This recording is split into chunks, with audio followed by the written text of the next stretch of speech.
Hey VC, I'm here to do a vinyl update. I just came home from work and got a little rained on. I'm all wet. I work like right across the street from my house, which is kind of nice, but also division between work and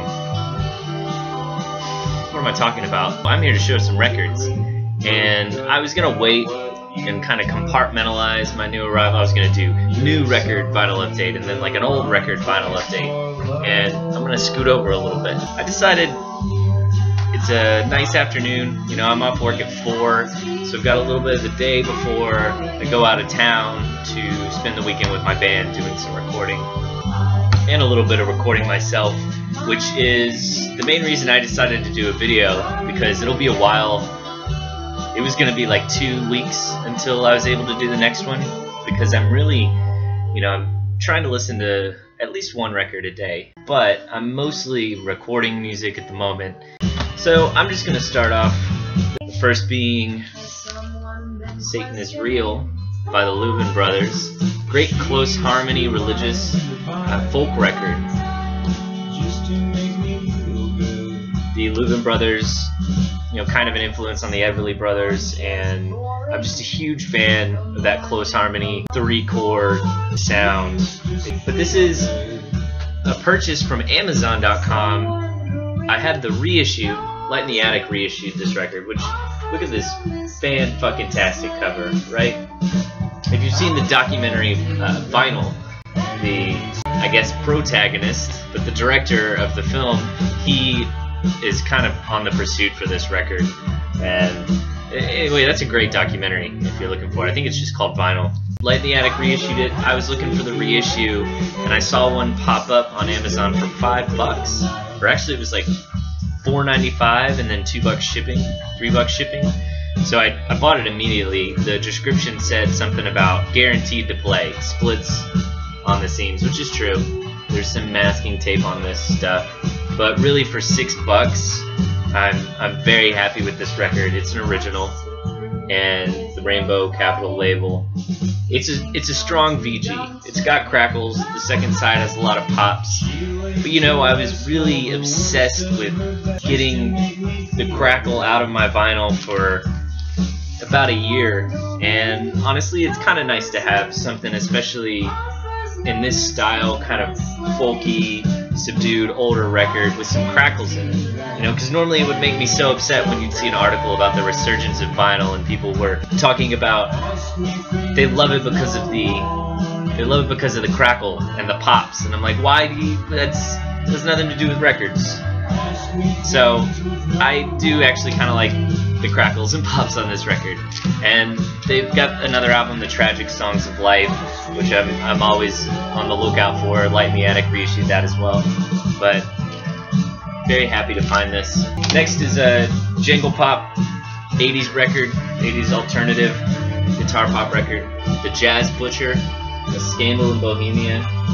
This is on Glass Records, and I love this cover. All illustrated. The back also illustrated with kind of some brief descriptions of what the songs are about. From what little I've read about the main songwriter, principal songwriter in this band, he's kind of he's got a good sense of humor. Anyway, so this record's fucking awesome. Great guitars. I love the label, love the art. I got this for $8 including shipping off Discogs. Total, I've been looking for this for maybe a year, and it's one of those things, it's like once the bidding goes over 15, I'm out, count me out. And I've listened to this a bunch, you know, there's kind of like even gypsy jazz. I mean, I think they call themselves the Jazz Butcher in a way that I can understand, which is, you know, a lot of these compositions do have some jazz sort of flourishes, but as best as a, you know, scrappy songwriter can play them. Speaking of 80s guitars, Rivers showed, I think, the complete collection. Whenever I say the word collection, it makes me feel like I'm trading baseball cards, but showed all of the Go-Betweens records for his response to my Wake Your Ears Up video, and that got me jonesy. So I picked up another one. Now I have 2. Searching them all down. This is a great price and perfect shape. And this is probably, at least from what I've listened to, maybe my second favorite after the other one I have, 16 Lovers Lane on Beggar's Banquet. Pristine and shipped quick, although I just got it today. Ran home from work because it was pouring down rain, and it was just sitting on the porch. My mailman sucks. Listen, I work for the mail system. You know, I have sympathy, but he sucks. He just left it out there. I mean, when he delivered it, it looked like it was gonna rain. Just put it in the door, dude. So it was soaking wet. I was about to be real sad if my go-between records was fucked up. But sorry, didn't talk about this too much. This is two songwriters in this band, Robert Forster, I think that's how you say it, and Grant McLennan. There's two great songwriters. It's just beautiful pop and fantastic. Beautiful, just beautiful. I'm really looking forward to putting this on after the Adam Green and Binky Shapiro that's on in the background comes off, which has become a fantastic post-breakup album. Next album is a little bit of BCLT. If you follow the BCLT Facebook group, I showed this television adventure. There was a late night discussion on the BC Facebook page about this record. I think Travis was the one who showed the record, and I said I hadn't heard it. As much as I love Marquee Moon, I hadn't heard it. And Justin from the VC, he does not have any videos. I think he's got a channel, and I'm gonna look it up and post down here. But he just chimed in. He had just purchased the red vinyl OG, so he had this lying around. Sent it to me immediately. I mean, it came in the mail in only a couple days, and just I've listened to it 5 or 6 times since I've got it, and I really love it. And I love the VC, and the fact that you just like sent this out of the kindness of your heart just so I could have it and experience it, because I am. I mean, I'm a total masochist. And I mentioned this on the Facebook thread. If I hadn't have bought it, I mean, I wouldn't have listened to it until I bought it. I can get that way about certain records. I think it just comes from buying music since before I can remember. You know, accompanying my dad to buy some tapes from the local record store. And just buying of music is such an important part that, even though I have streaming services and YouTube at my disposal, which I do use a lot, stuff like this, you know, I want to get the record. And so, Justin, you made that process super easy, and thank you so much. Last is, I had a treat yourself moment for those of you that are familiar with Parks and Recreation, and I bought a box set. I don't buy box sets often.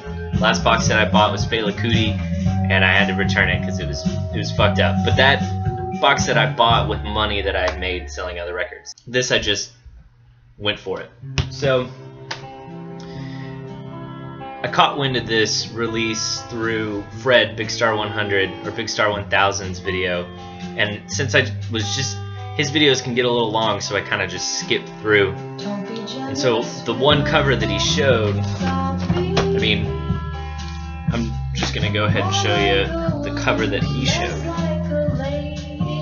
And you'll kind of see the whole thing here in a second. But the cover he showed was Stark Reality, Hoagie Carmichael's Music Shop. So I looked this up online and listened to it for days and days and days. I was listening to it every single day. It's just this children's fuzz, psych jazz, kind of like fusion, but maybe not as progressive, which is actually appealing to me. And the reason that I had jumped on checking it out is because of Hoagie Carmichael, excellent songwriter, one of the pop songwriting greats. So that drew me in, and of course this music doesn't sound anything like Hoagie Carmichael. This music is sort of the baby of Monty Stark, the just total genius behind this. And you know, you have John Abercrombie on here, you've got a Vinnie Johnson, Phil Morrison on bass, and anyway, so I'm blowing up this album online, so I'm like, I'll see what it's going for online, and nope, not gonna happen. This album sold for $1,000 on several occasions. So I was sad to see that until I went back to Big Star's video, Fred's video, and realized it was part of a box set that had just recently been put out. The Stark Reality Acting, Thinking, Feeling. This cost me $60. This is out on Now and Again Records. And I actually just read a great interview with the founder of Now Again Records on Dust and Grooves blog, if you guys follow that. Kind of talks about his record collection. This is probably my last time ordering a box set via the mail. My Fela Kuti box set was messed up. This has got a little ding in it, and it's a little bit squeezed. Total bummer. But it's not that bad. So, this box set is fantastic. Fantastic. Comes with, I have not listened to this yet. This 45 of Too Much Tenderness. And the other side is Red Yellow Moonbeams Part 2.